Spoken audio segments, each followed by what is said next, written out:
Broadcasting live from Dar es Salaam, this is TBC News, our top stories. Kariakor disaster, Samia orders extra 24 hours of rescue operations.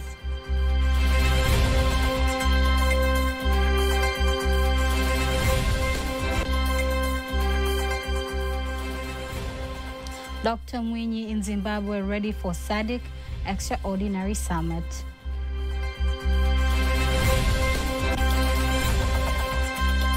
Tanzania qualifies for 2025 Africa Cup of Nations.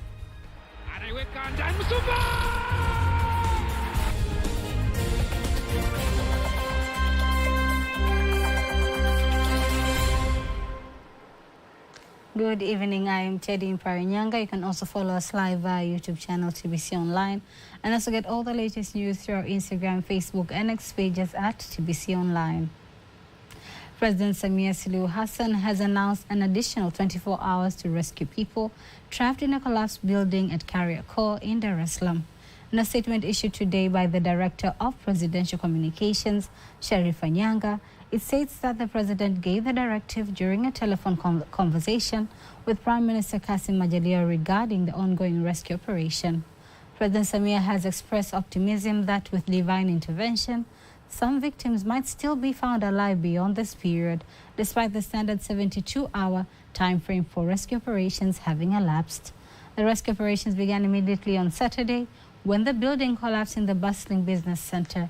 President Samia also extended her heartfelt gratitude to the rescue teams and citizens working tirelessly to save lives, acknowledging their exceptional patriotism and commitment.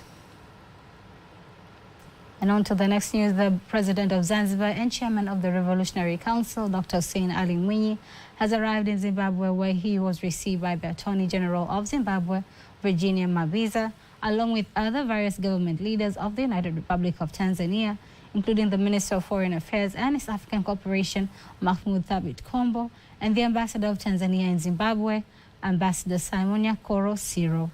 Dr. Mwinyi represents President Dr. Samia Suluhu Hassan, who is the chairperson of SADC, organ on politics, defense, and security cooperation.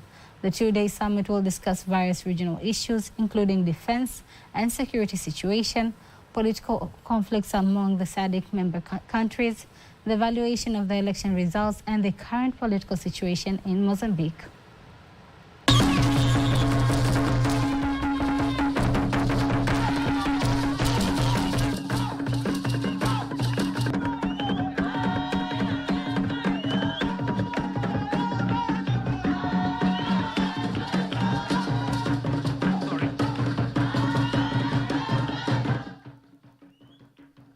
Meanwhile, the SADC Extraordinary Summit taking place in Harare, Zimbabwe, is now in motion at the new Parliament building, with the Ministerial Committee of Organ on Politics, Defense and Security meeting this Sunday. Here are more details. Extraordinary Summit for Heads of State and Government is underway right here at the Mount Hampden Parliament building. And of course, what started off proceedings is the meeting of ministers who form the organ on politics and defense in the SADC region. And part of the deliberations, of course, involve peace and security within the region. Officially opening proceedings was the Executive Secretary of SADC, that is Mr. Elias Mangosi. The region continues to uphold democratic principles and practices by holding regular elections. Since your last meeting in July of this year, 3 member states have held their national or general elections. These member states are the Republic of Mozambique, the Republic of Botswana, and the Republic of Mauritius, quite recently. I wish to commend and congratulate the people of Botswana, Mauritius, and Mozambique for exercising their constitutional and democratic right to choose their leaders through a peaceful and democratic process. As the Republic of Namibia prepares to hold their national elections on the 27th of this month, we wish the people of the country peaceful and successful elections as well. His Excellency Mangosi also spoke on the environment that elections have been held in the region. I appreciate the immense challenges that come with this task, particularly to ensure that the elections are held in line with the SADC principles and guidelines. governing your democratic elections. Honourable Ministers, regarding the security situation in our region, the region is generally relatively calm and stable despite isolated insecurity, particularly in Eastern DRC, where attacks on government forces and civilians by the armed groups have caused the displacement of approximately 6.4 million people countrywide, with more than 2.5 million people internally displaced within North Kivu province in the last 2 years alone. As a result of these armed attacks, the eastern part of the DRC has witnessed a dire humanitarian situation, which requires an urgent and well-concerted intervention. The chairperson of the Ministerial Committee of the organ also gave remarks on this event and spoke on the need for the region to respect electoral proceedings and maintain peace. While the electoral processes were concluded in some member states, I understand that they are inconclusive in others. In that regard, I wish to appeal to all political stakeholders to remain calm and exercise restraint as the electoral management bodies and other relevant bodies finalize the electoral process. Honorable Ministers, as we all know, peace and security is a cornerstone of the integration and socio-economic development of our region and of our organization. We need to remain steadfast in ensuring that it is preserved at all costs. The summit that began this afternoon will proceed for the following days, where the heads of state and government will discuss on the peace and security issues concerning the region. Prime Minister Kassim Majaliwa says the government will continue to create a conducive environment for large and small-scale investors in the mining sector to ensure that they are able to conduct their activities productively and contribute to the overall economic development. He made the assurance today while officiating the 2024 International Mining Investment Conference in Dar es Salaam on behalf of President Samia Suluhu Hassan. Here's a report by Som Mavura, read by Faidan Gaga. Prime Minister Kassim Majaliwa is here to meet investors and stakeholders from the mining sector who are also participants of the international conference in the mining sector being held in the city of Dar es Salaam. Participants from various African countries are meeting here to discuss opportunities and challenges in the sector.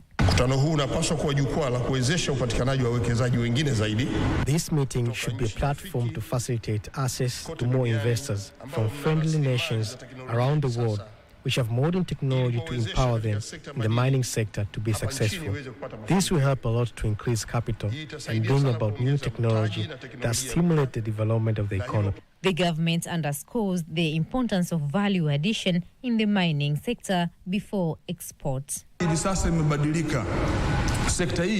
the financial year 2024-2025 that has started on the 1st of July, the mining sector has contributed 392 billion Tanzania shillings.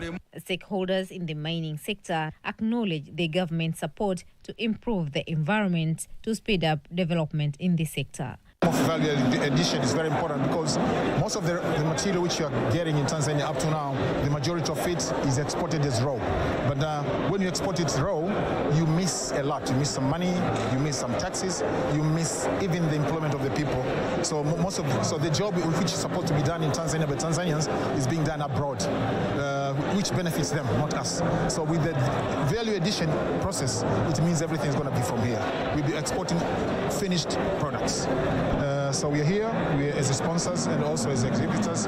We wanted to help the government and the Minister of Minerals to be able to run this venture, which is quite big. This is a very big conference. It's an international conference. We thought we should put up our support to the government. Reporting from Dar es Salaam, Somu Mavura. 20 Tanzanian doctors have been bid farewell, ready to attend a short-term training on disaster and emergency response, where the ambassador of Turkey to Tanzania, Dr. Mehmet Guloglu, urges them to take advantage of the opportunity to improve their skills on disaster management. Here are more details. Ambassador Dr. Mehmet made the call during the occasion to say goodbye to 20 medical doctors from the emergency department of the Muhimbili National Hospital and the other several referral hospitals inside and outside the Dar es Salaam region. Capacity, inshallah, will be capacity for Iringa, building for Mbeya, for the Lindi, Mutwara. You will train, we hope that you will train other doctors, other paramedics. You will be scholars, you will be professors in future for the paramedic department, for the emergency medicine department. This comes from here, and we are very happy that we will be one of the small steps in this journey.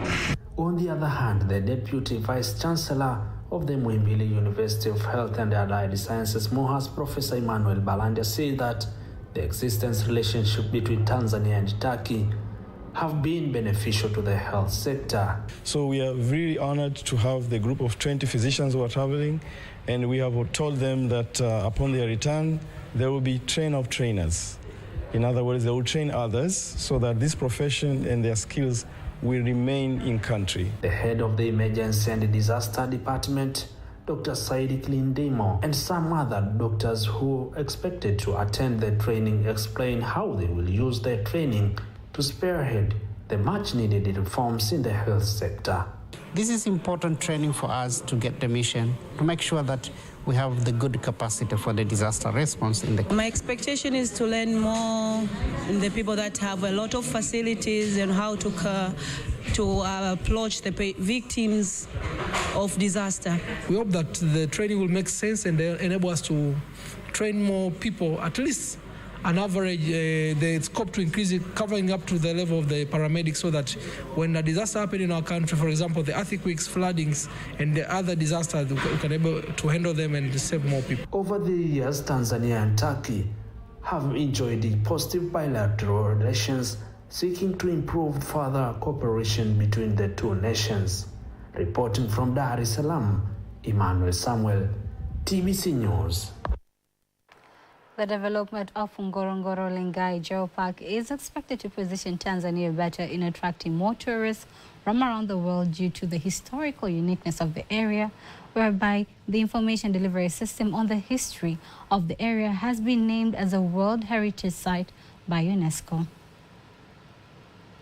The development of the Ngorongoro Lengai Geopark will not only enhance visitors' experience, but also position our country as a premier global tourism destination. Once project completed, it will do the following. It will enhance information service. Tourists and residents across Ngorongoro, Karatu, Monduli, and Longido district will benefit from advanced information panels, museum, and scientific displays. The Chinese ambassador to Tanzania, Shen Minjiang, says the project is critical as its implementation has global benefits and upon its completion will help in the conservation activities of important historical sites in the world found in the Ngorongoro area. Project to implement the Belt and Road Initiative and the China-African Green Development Cooperation Program. Once completed, the project will not only enhance the conservation and management of Ngorongoro Lengai Geopark, but also will boost Tanzania's geological research and tourism industry. The implementation of the project is expected to cost 22 billion shillings until its completion, divided into two stages, one of which is the construction of a museum building that will be used to store important information, while the other stage is the collecting of accurate information in the Ngorongoro area. Lengai Geopark is renowned for its geological features of major significance, particularly in understanding Earth history and human evolution. Phase 1 is the technical assistance, which ensures that the expertise in geohazard management and cultural heritage conservation is undertaken. The successful implementation of this project will not only strengthen our bilateral relationship, but also serve as a gateway to attract more visitors from China to explore Tanzania's unparalleled tourist attractions.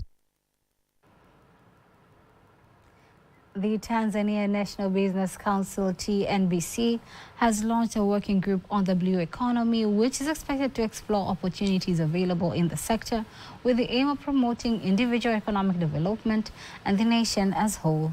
Speaking during the first session of the working group of the Tanzania National Business Council, TNBC, held in Dar es Salaam, Deputy Permanent Secretary, Vice President's Office, Union, Abdallah Mitawi, who is also the chairperson of the working group, says the session has highlighted key areas in which the blue economy will contribute fully to the economic development. Today was the launch of the Blue Economy Committee under TNBC.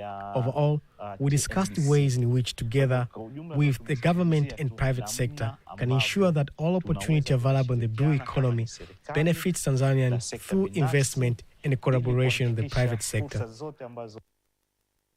On the other hand, the TNBC Executive Secretary, Dr. Godwill Wanga, says among other things they have discussed and agreed upon is to improve the environment and all the working conditions related to the blue economy. We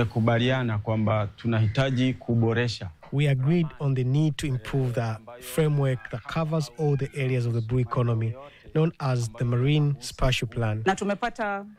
We had a chance to discuss and set resolutions on how we can begin carrying out our activities. We aim to bring together what we have accomplished so far, the challenges we have faced, and the effective strategies that have succeeded in the blue economy to take further steps forward. The residents of the Simanjiro district in the Manyara region have come out in large numbers to receive medical services in the first day of the special clinic camp consisting of local medical specialists in various diseases such as eyes, ears, cancer, and high blood pressure. The camp is expected to last for 5 days, that is from today until November 22nd at the Simanjiro District Council Hospital. Here's a report by Joseph Bura, read by Father Ngaga. Speaking immediately after the launch of the services at the Simanjiro District Council Hospital, the residents of the district say they are grateful for the services, urging continuation of the service as it saves people from walking many kilometers seeking for medical services. As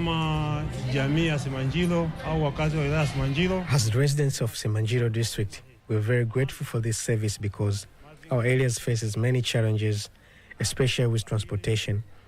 Getting to places where these services were previously available was difficult. I urge all citizens across all wards and villages to come forward, especially those who feel unwell, so they can receive services. Inaugurating the 5-day camp, the Manyara Regional Commissioner, Queen Sandiga, calls on the people of Simanjiro and the surrounding areas to take advantage of the medical camp. This is part of the implementation of the CCM Party's manifesto in the health sector.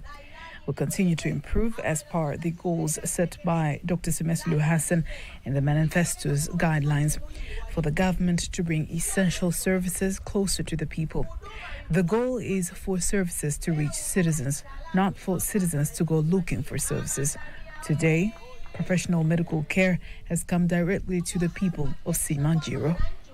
And these are some of the medical specialists who will provide their services during the 5-day medical camp. There are many residents here, and I'm ready to see all of the children who come to the specialist clinic. To the people of Simanjiro, let's take advantage of this opportunity to receive medical care. We are local doctors, and a large team has come from Manyara Region Referral Hospital. The second phase of the specialized clinic camp will be held in Hanang District, January 10th, 2025, and later in other districts. The Minister of Natural Resources and Tourism, Ambassador Dr. Pindi Chana, says the signing of the Memorandum of Understanding between the National College of Tourism and the Italian government will boost the Tanzanian tourism sector. Speaking during the signing ceremony of the cooperation, the Ambassador Dr. Pindi says the MOU is the part of supporting the efforts of the government to attract more tourists to Tanzania. Our focus now, among other things, is to increase the number of tourists in the country.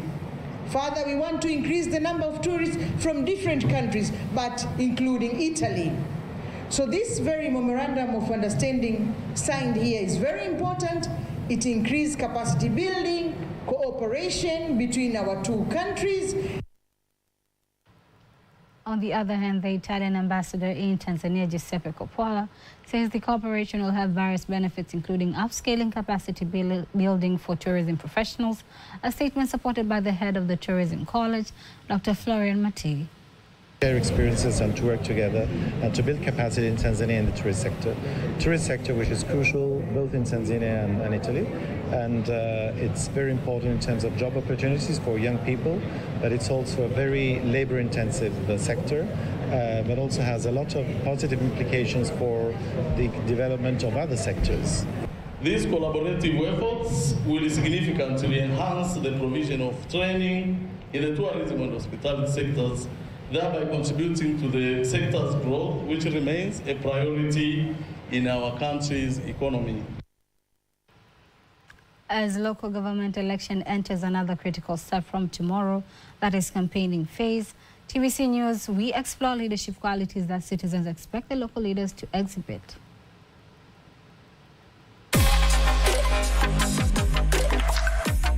A leader is a vision bearer, the one who carries a vision in a certain community or a certain group of people. Yeah, that is, in my opinion, I think that is a leader. Actually, there is some aspect that can make a person to be a leader. Is transparency, sympathy, and trust. A leader is the one, as I said earlier, is the one who carrying the vision of a certain community, is to take a certain community from one point to another in order to fulfill the vision and the mission of that community. A leader can be created through various experience through others. I think it boils down to the person, who the person is when they make decisions, when they're angry, when they're happy, when they're frustrated. A leader is a person who you look at and you say, wow, I want to be like that. You look up to the person and say, how do they do that? If it was me, I would probably burst out or I would be crying. A leader is the person who is able to be composed. They're able to communicate when they're disappointed in a way that doesn't shame you, but it makes you want to be better.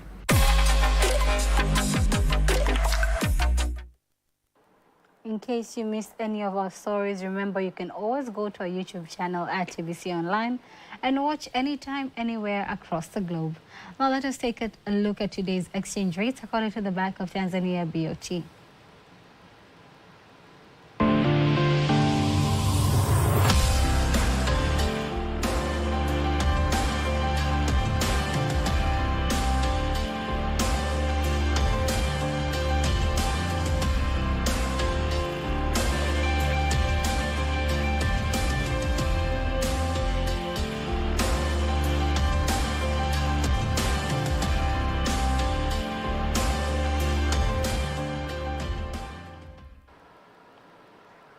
And now let us take a look at the latest in international news.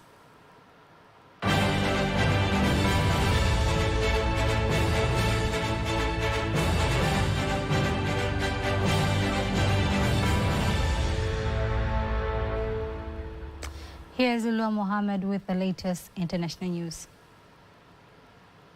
The U.S. President-elect Donald Trump has confirmed he's prepared to declare a state of emergency and use the military to deport undocumented immigrants.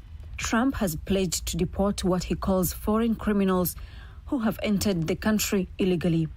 He promised to conduct the largest deportation operation in the U.S. history. Hong Kong court has sentenced a leading pro-democracy advocate to 10 years in prison and handed dozens of other activists years-long jail terms in the Chinese territory's largest national security case.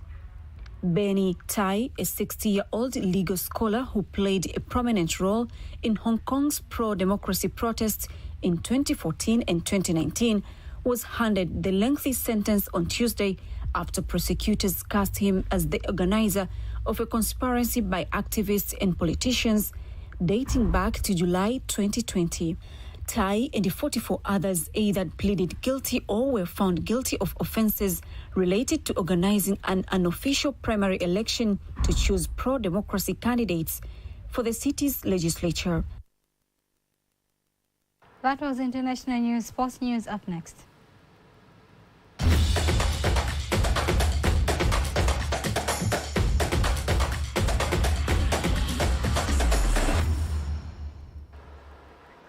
And in sports news, a 60th minute diving header goal scored by Tanzanian winger Simon Happy God Msuva placed Taifa Stars qualify to CAF Africa Cup of Nations for the third time consecutively as they crushed out Guinea by 1-0 at Benjamin Mkapa Stadium in Dar es Salaam. Taifa Stars started very well in a do-or-die match against Guinea as they created many scoring chances until great combination between Mudathir Yahaya Basi and Faisal Salum crossed the lofted ball reaching Msuva as he headed the ball to the back to the net, passing the Guinea goalkeeper Musa Kamara.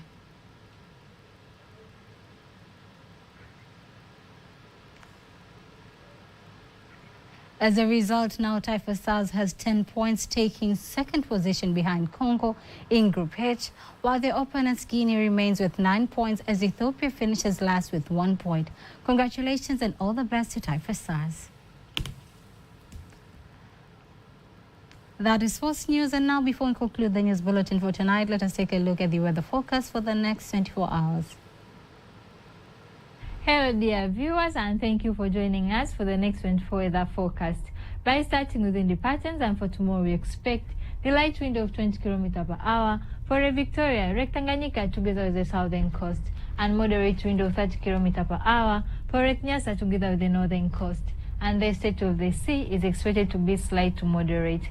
And for tonight we expect Kagera, Geita, western part of the country, together with the Rukwa regions, are expected to feature as partial condition, thunder showers over a few areas. While for the Mwanza, Shinyanga, Mara, together with Simiyu region, are expected to feature as partial condition, thunderstorms over a few areas. While for the rest part of the country, are expected to feature as partial conditions. And for tomorrow, we expect areas around Victoria Basin, western part of the country, together with Rukwa region, are expected to feature as partial condition, thunder showers over a few areas, and sun periods. Where for northeastern Highland, together with the northern coast, are expected to feature as partial condition, rain showers over a few areas, and sun periods. While for the Mbeya, Iringa, Njombe, Rindi, together with the Mtwara regions, are expected to feature as partial condition, light rain showers over a few areas, and sun periods. While for the rest part of the country, are expected to feature as partial condition and sun periods. Let us see next 4 days forecast from different cities and regions. Dar es Salaam maximum temperature is 33 degrees. Dodoma maximum temperature is 30 degrees. Mbeya maximum temperature is 26 degrees. Mwanza thunder showers are expected and maximum temperature is 26 degrees. Kilimanjaro maximum temperature is 31 degrees. Morogoro maximum temperature 33 degrees. Arusha maximum temperature is 29 degrees. I'm Rebecca William from Tanzania Meteorological Authority. Thank you and have a good night. And that marks the end of the news bulletin for tonight. Do not miss our next bulletin in Kiswahili at 11 p.m. On behalf of the whole team, I am Teddy Mparinyanga. Have a lovely, lovely night.